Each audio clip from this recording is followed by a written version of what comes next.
Everyone, কি অবস্থা সবার? আমার চাচু যে জিনিসগুলো আনছে এগুলো আজকে আমি দেখাবো, এই সবগুলাই। তো চলুন প্রথমে শুরু করি আমি আমার ড্রোন দিয়ে। এটা হলো ড্রোন, এটা হচ্ছে একটা সুন্দর ব্যাগ দিছে, এটা আগে থেকে আনবক্সিং করা আছে। এটার সঙ্গে একটা আপনি এরকম একটা ব্যাগ পেয়ে যাবেন। তো ব্যাগের মধ্যে রয়েছে আমার আসল জিনিস, যেটা হলো তো জোনে এখানে দেখছেন কিছু ম্যানুয়াল দিছে, এটা হচ্ছে মানে জোনে যে অ্যাপস রয়েছে ওই অ্যাপটা, এন্ড এখানে আরেকটা বুক আছে যেটা হচ্ছে ড্রোন উড়ানোর কাজে লাগে, মানে কিভাবে ড্রোন উড়াবো না উড়াবো এটা এখানে বলে দেওয়া হয়েছে। তো যাই হোক, এখানে দেখি আমরা কি কি দিছে। এখানে দেখতেছি আমি যেহেতু আনবক্সিং করছি ওগুলো খোলা করে রাখছি, এখানে খুলে রাখছি আগে থেকে। তো যাই হোক, এখানে 4টা পাকা দিছে, 4টা মানে পাকা যাতে কোনো আঘাত না হয় এরকম 4টা। আর এখানে একটা চার্জারও দিছে, চার্জার আর ব্যাটারি একটা দিছে। ব্যাটারিটা আমি চার্জে দিছি, এই যে এটা ব্যাটারি, দুইটা চার্জার, এখানে দুইটা চার্জার। যাই হোক, যাই দিবে দেখ, এগুলো এক পাশে রাখি। এখনই আসে আমাদের ড্রোনটা, এটা হচ্ছে আমাদের মেইন ড্রোন, এখানে একটা পাকা আছে। আচ্ছা যাই হোক, এটা হচ্ছে আমাদের main drone mini pro drone. যাই হোক, এর থেকেও আপনারা আরো খুব ভালো পেতে পারেন। এটা আমি চালাই দেখছি, অতটা স্টেবল থাকে না, মানে আপনি যখনই তুলবেন এটা নিজে নিজের সামনে যায়। এটাকে আপনাদের রিমোটের মাধ্যমে একটু কন্ট্রোল করতে হয়, অনেক কষ্ট। এর মধ্যে আমি ব্যাটারিটি ইনপুট করে নিই, ব্যাটারিটি ইনপুট করে দিই, তারপর আপনাদেরকে দেখাচ্ছি। এই যে এখন ব্যাটারি ইনপুট করা হয়ে গেছে, এখন এটা অন। আর এটার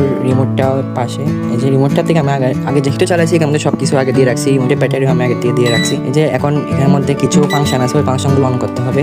অন করলে তারপর ড্রোন ওড়ার জন্য প্রস্তুত হবে। এই যে এখন আমার ড্রোন ওড়ার জন্য এখন সম্পূর্ণ প্রস্তুত। আমার একটা টিপ দিলে উড়ে যাবে, কিন্তু এটা এখন সাধারণত এরকম করে থাকবে।